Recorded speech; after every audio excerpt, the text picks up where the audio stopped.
Subscribe कीजिए बिहारी खाना channel को और घंटी के बटन को दबाइए मेरे लेटेस्ट वीडियो सबसे पहले देखने के लिए। नमस्कार दोस्तों, बिहारी खाना चैनल में आपका एक बार फिर से स्वागत है। और आज मैं एक न्यू रेसिपी लेके आई हूँ जो यूट्यूब पर अभी तक किसी ने भी नहीं डाला है। तो मैंने यहाँ पे अरवा चावल यानी कच्चे चावल लिए हैं, साथ ही मैंने इसमें सेंधा नमक डाल लिया। आप जो नमक खाना चाहते हैं वो नमक डाल सकते हैं। जो बिहार के घरों में अरवा अरवाइन खाते हैं वो इस रेसिपी को व्रत में जरूर ट्राई करें। तो देखिए मैंने यहाँ पे 2 कप चावल लिए हैं, साथ ही मैंने 2 कप अच्छे से पानी को उबाल लिया है। तो इसमें हम थोड़ा थोड़ा करते हुए पानी डालेंगे और स्पून की सहायता से पहले इसे मिला लेंगे। एकदम गर्मा गर्म ना छुए इसे। जब ये ठंडा हो जाएगा तो हम इसे हाथों से गूंदेंगे। तो इसे धीरे धीरे अच्छे से मिलाते हुए, तो हमें अभी लग रहा है कि थोड़ा सा और पानी जाएगा, तो हम इसमें थोड़ा सा पानी अभी और ऐड करेंगे। ये देखिए एकदम सूखा सूखा लग रहा है, तो एक बार फिर से पानी ऐड कर लिया। तो इसे एकदम आराम से अच्छे से मुलायम सॉफ्ट सा, जैसे हम आटे के लिए डो लगाते हैं उसी तरह से हम इसका भी आटा गूंद करके तैयार करके एक साइड रख लेंगे। साथ ही मैंने आलू को भी पहले से ही गूंद लिया था। देखिए तो ये आटा हमारा गूंद तैयार है। और साथ ही मैंने मूंगफली को एक कढ़ाई में रोस्ट कर लूंगी। आप चाहे तो इसमें किशमिश काजू वो भी डाल सकते हैं। तो किशमिश को हम बिना रोस्ट नहीं करेंगे, हम फ्राई करके डाल सकते हैं। और काजू को हम इसी के साथ रोस्ट कर लेंगे लास्ट में डाल करके। बट मैं एकदम ही सिंपल तरीके से बता रही हूँ। जैसे हमने मीडियम फ्लेम पे अच्छे से 1 से 2 मिनट तक भून लेंगे। तो ये हमारे भून करके तैयार है। इसका कलर चेंज होने लगेगा और चटकने की आवाज भी आएगी आपके साथ ही। तो इसी में हम साथ ही साथ कढ़ाई में तेल डाल लेंगे। तेल डालने के साथ ही मैं इसमें जीरा डालूंगी। आप चाहे तो इसमें मेथी भी डाल सकते हैं। तो मैंने इसमें 2 चुटकी जीरा डाल लिया है। जीरा कलर चेंज होने के साथ ही मैं इसमें डालूंगी मसाले, जो कि है हल्दी, हरी मिर्ची 2, धनिया पत्ता, धनिया पाउडर है ये। और इसमें हमने लाल मिर्ची भी ले लिया है। ध्यान रहे आप चाहे तो इसमें जीरा का पाउडर भी भून करके डाल सकते हैं। साथ ही मैंने काली मिर्च डाल लिया है। तो एकदम ही साथ ही इसमें आलू को मैश करके डालना है। मैंने यहाँ पे 4 आलू लिए थे। ये रेसिपी बहुत ही अच्छी बनेगी फ्रेंड्स, एक बार आप जरूर ट्राई करना। ये देखिए इसके साथ ही मैं इसमें सेंधा नमक डाल रही हूँ, क्योंकि सेंधा नमक व्रत में खाया जाता है। आप जो लोग सेंधा नमक खाते हैं व्रत में वो सेंधा डालें, क्योंकि बिहार के घरों में अगर अरवा अरवाइन खाते हैं तो नॉर्मल नमक ही खाया जाता है। तो इस तरह से हम अच्छे से भून लेंगे। एकदम रेडिश आलू को फ्राई कर लें, क्योंकि उसका टेस्ट बहुत ही अच्छा आता है। आप चाहें तो जो लोग पनीर खाना चाहते हैं तो उसे भी फ्राई करके इसमें डालें। तो इसके साथ ही मैंने इसमें मूंगफली डाल लिया है।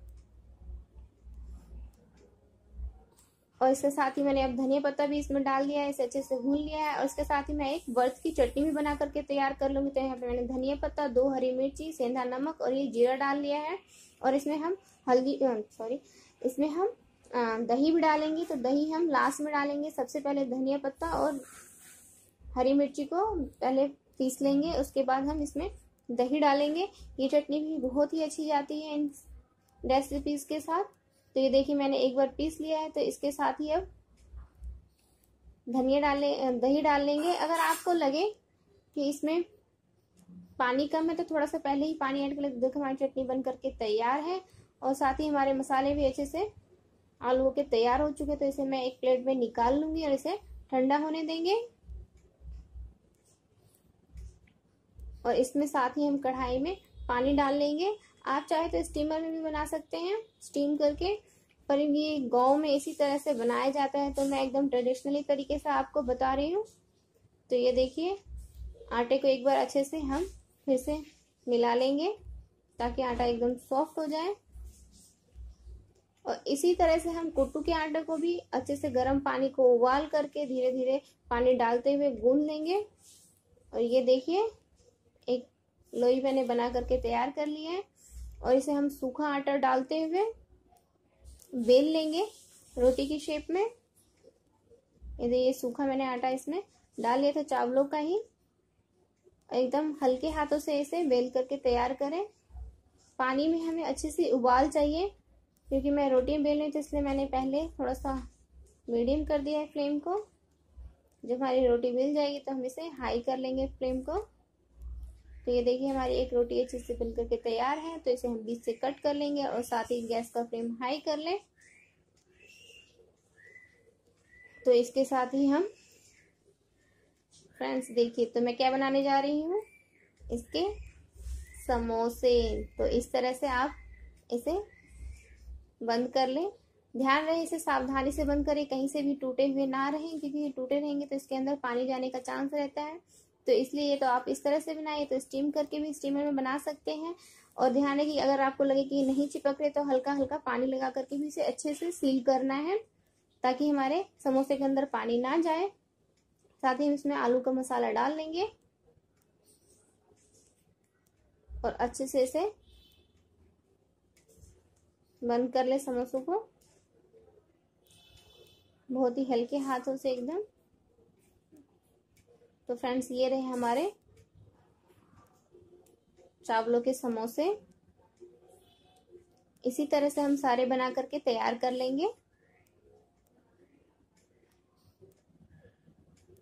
और सिंघाड़े का यानी कुट्टू के आटे का भी इसी तरह से हम बना करके तैयार कर सकते हैं। तो देखिए हमारे पानी में अच्छे से उबाल आ रही है, तो इसके साथ ही मैं इसमें डाल दूंगी। इसे कम से कम 8 से 10 मिनट तक पानी में उबलने देंगे। एकदम ये टाइट होना चाहिए। इसे चेक करने का तरीका यही है कि आप इसे एकदम निकालें एक बर्तन में, और देखिए हाथों से छूते हुए एकदम टाइट हो तो इसे निकाल लें।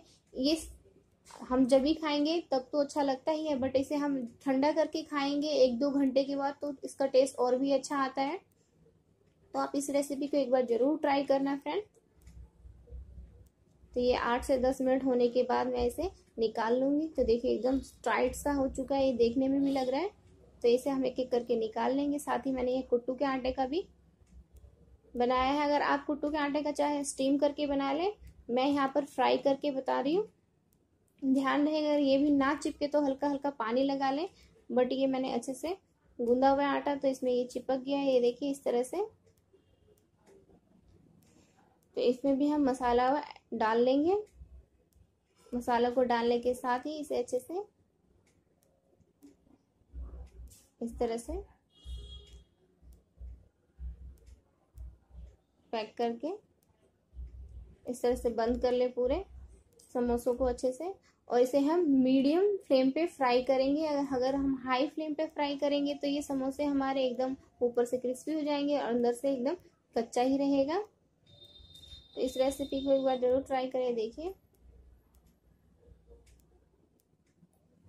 इसे हम एक स्पैचुला की सहायता से हम तेल के बीचों बीचों डालते हुए एकदम क्रिस्पी सी फ्राई करके निकाल लेंगे। फ्रेंड्स, अगर आपको मेरी ये रेसिपी अच्छी लगी है तो मेरी रेसिपी को लाइक कीजिए, चैनल को सब्सक्राइब कीजिए और अपने फ्रेंड्स और फैमिली में जरूर शेयर कीजिए, ताकि मेरी आने वाली लेटेस्ट वीडियो आप तक सबसे पहले पहुंचे। और मुझे कमेंट करना ना भूलें।